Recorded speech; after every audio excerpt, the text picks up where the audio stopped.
Mēs dzīvojam laikā, kad arvien vairāk izplūst robežu par to, kas ir īsts un kas ir nepatiesa. Ja es varu sev uzlikt Britnijas Spīrsas masku, vai arī manu seju kāds varētu izmantot kā masku, vai tam ir vispār iespējams pretoties? Deepfake ir attīstījušies tik tālu, ka teju katram ir pieejams lietotnes, kas izgatavo ļoti ticamu dziļviltojumu, jeb deepfake.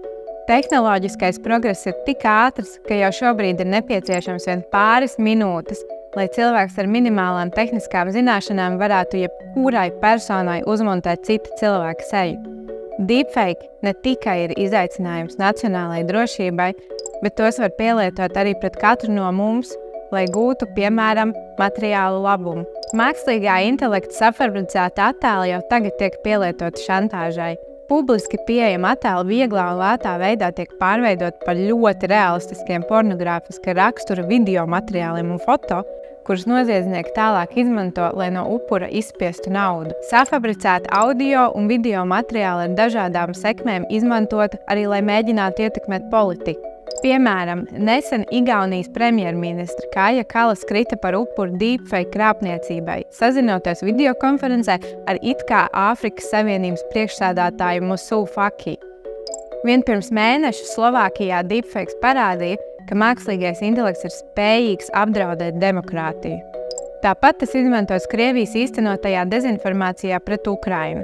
Bet tehnoloģiju ir iespējams izmantot arī labiem mērķiem.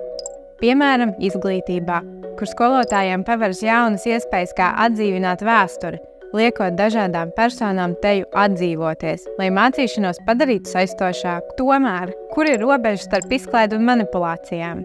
Mākslīgā intelekta revolūcija izmainīs mūsu priekšstats par to, kas ir īsts. Pasaule ir lielu izaicinājumu priekšā un ir svarīgi par šo runāt, lai pēc iespējas vairāk cilvēku zinātu gan par riskiem, gan iespējām, ko mums rada šī tehnoloģija.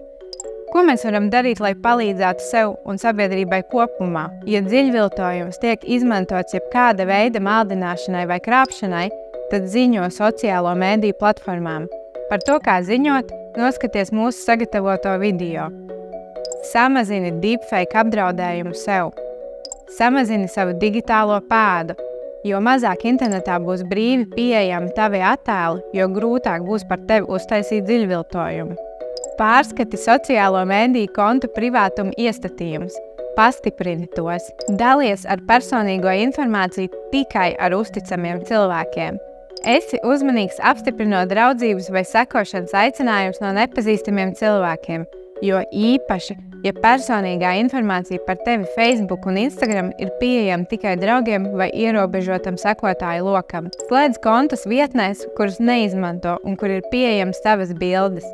Ja redzi video ar skandalozu saturu, kur redzams kāds politiķis, žurnālists vai kāds cits tev pazīstams cilvēks, padomā par to, kur tiek izmantota šī seja un kas tiek teikts. Populāru YouTube blogeru identitātes jau tikušas izmantotas cilvēku apmuļķošanai, solot bezmaksas iPhones, lai pamudinātu klikšķināt un dalīties. Seko līdzi mākslīgā intelekta tehnoloģijas attīstībai, jo tā notiek strauji un tu noteikti negribētu par to uzzināt tikai tad, kad tā jau ir pavērsta pret tevi. Saglabā pierādījumus par pret tevi vērstu šantāžu vai naudas izspiešanu ar manipulētiem materiāliem un vērsies policijā. Mācies atpazīt manipulētu saturu, pastāst par to arī saviem radiniekiem un draugiem. Ziņo par deepfakiem mājaslapā melnsuzbalta.lv.